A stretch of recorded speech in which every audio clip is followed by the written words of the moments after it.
Harry Potter का final battle विज़ार्डिंग world का सबसे इम्पोर्टेंट मोमेंट था, क्योंकि इसी बैटल में डिसाइड होना था कि जीत हैरी की होगी या वोल्डेमॉर्ट की। और हम सब जानते हैं कि ओरिजिनल स्टोरी में हैरी जीत गया था। लेकिन एक सवाल आज भी बहुत इंटरेस्टिंग है। अगर उस दिन सब कुछ वोल्डेमॉर्ट के हक में चला जाता तो, अगर फाइनल बैटल में वोल्डेमॉर्ट को एल्डर वॉन्ड की पूरी वफादारी मिल जाती और नगीनी भी जिंदा रहती, तो क्या हैरी के पास जीतने का कोई चांस बचता?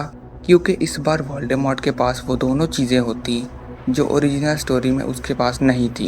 एक ऐसी वॉन्ड जो उसकी पूरी ताकत के साथ काम करती और उसका आखिरी होक्रक्स अभी तक जिंदा होता। और अगर ये दोनों चीज़ें बदल जाती तो सिर्फ फाइनल डुअल ही नहीं, पूरा विज़ार्डिंग वर्ल्ड बदल सकता था। सबसे पहले बात करते हैं फाइनल डुअल की। ओरिजिनल स्टोरी में हैरी के पास एक ऐसा फ़ायदा था जिसका वोल्डेमॉर्ट को बिल्कुल अंदाज़ा नहीं था। एल्डर वॉन्ड उसके हाथ में ज़रूर थी, लेकिन वो उसकी वफ़ादार नहीं थी। इसी वजह से जब वोल्डेमॉर्ट और हैरी पॉटर आमने सामने आए तो वोल्डेमॉर्ट को अपनी सबसे पावरफुल वॉन्ड भी उसका साथ नहीं दे सकी। लेकिन इस बार सब कुछ अलग होता। सोचो, अगर एल्डर वॉन्ड वाकई में वोल्डेमॉर्ट की वफ़ादार होती तो हैरी सिर्फ वोल्डेमॉर्ट का सामना नहीं कर रहा होता, बल्कि दुनिया की सबसे पावरफुल वॉन्ड का भी सामना कर रहा होता। और बात सिर्फ एल्डर वॉन्ड तक ख़त्म नहीं होती, नगीनी भी अभी तक जिंदा है। मतलब वोल्डेमॉर्ट का आखिरी होक्रक्स भी उसके पास होता। अब हैरी के सामने दो प्रॉब्लम्स होती, एक वोल्डेमॉर्ट को हराना और दूसरा नगीनी तक पहुंचना। और जब तक नगीनी जिंदा रहती तब तक वोल्डेमॉर्ट को ख़त्म करना मुमकिन ही नहीं होता। लेकिन यहाँ एक और सवाल पैदा होता है, अगर नगीनी जिंदा रहती तो नेविल क्या करता? ओरिजिनल स्टोरी में बहुत से लोग समझते हैं कि हैरी ने वोल्डेमॉर्ट को हराया, लेकिन असल में एक और कैरेक्टर था जिसने पूरी बैटल का रुख बदल दिया, और वो था नेविल लॉन्गबॉटम। क्योंकि उसी ने नगीनी को ख़त्म किया। और नगीनी सिर्फ एक सांप नहीं थी, वो वोल्डेमॉर्ट का आखिरी होक्रक्स थी। जब तक नगीनी जिंदा थी तब तक वोल्डेमॉर्ट को हमेशा के लिए हराया नहीं जा सकता था। लेकिन इस बार नगीनी जिंदा रहती, मतलब हैरी चाहे कितनी भी अच्छी फाइट करता, एक बहुत बड़ी प्रॉब्लम फिर भी उस बाकी रहती। और इसी वजह से वोल्डेमॉर्ट को रोकना पहले से ज़्यादा मुश्किल हो जाता। लेकिन मान लो हैरी फिर भी पूरी कोशिश करता और उसके बाद भी वो फाइनल डुअल हार जाता, तो उसके बाद विज़ार्डिंग वर्ल्ड में क्या होता? इसी एक पल के बाद पूरा विज़ार्डिंग वर्ल्ड बदल जाता। डेथ ईटर्स के लिए ये सिर्फ एक जीत नहीं होती, ये उनके लिए एक सिग्नल होता कि अब उन्हें रोकने वाला कोई नहीं बचा। और जो लोग वोल्डेमॉर्ट के खिलाफ खड़े थे, अब उनके पास हैरी भी नहीं होता। रॉन, हरमाइनी और बाकी सबको समझ आ जाता कि अब ये लड़ाई पहले से बहुत ज़्यादा मुश्किल हो चुकी है। लेकिन इसका मतलब ये नहीं कि अब सब लोग फ़ौरन हार मान लेते। नहीं, वो फिर भी वोल्डेमॉर्ट को रोकने की कोशिश करते। लेकिन इस बार उनके पास हैरी पॉटर नहीं होता, और इसी एक बात से पूरा गेम बदल जाता। अब सबसे बड़ा सवाल था, हैरी के बाद हॉगवर्ट्स का क्या होता?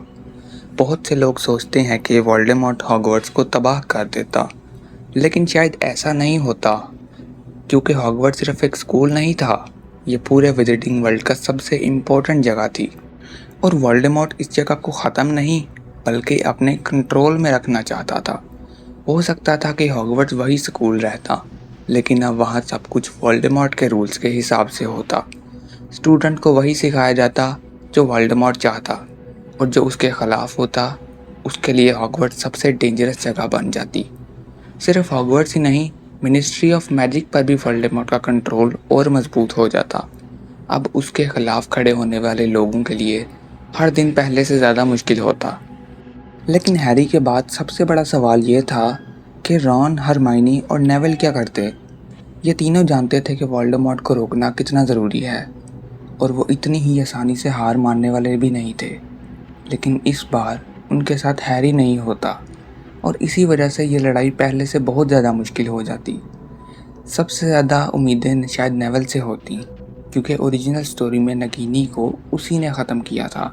लेकिन इस बार नगीनी अभी तक ज़िंदा थी, इसलिए नेविल के लिए वोल्डेमॉर्ट तक पहुंचना आसान नहीं होता। और अब बात करते हैं स्नेप की। ओरिजिनल स्टोरी में वोल्डेमॉर्ट ने स्नेप को इसलिए मारा था क्योंकि उसे लगता था कि स्नेप ही एल्डरवॉन्ड का असली मालिक है। लेकिन हमारी इस थ्योरी में वोल्डेमॉर्ट को एल्डरवॉन्ड की वफादारी पहले ही मिल चुकी है, इसलिए स्नेप को मारने की वजह ही ख़त्म हो जाती है। हो सकता है कि इस बार स्नेप जिंदा रहता और ये पूरी स्टोरी का एक और बड़ा चेंज होता। और अब सबसे बड़ा सवाल, क्या वोल्डेमॉर्ट की जीत हमेशा के लिए रहती? शायद नहीं, क्योंकि हिस्ट्री में एक बात ज़रूर सिखाती है कि सिर्फ ताकत से हर चीज़ पर कंट्रोल नहीं किया जा सकता।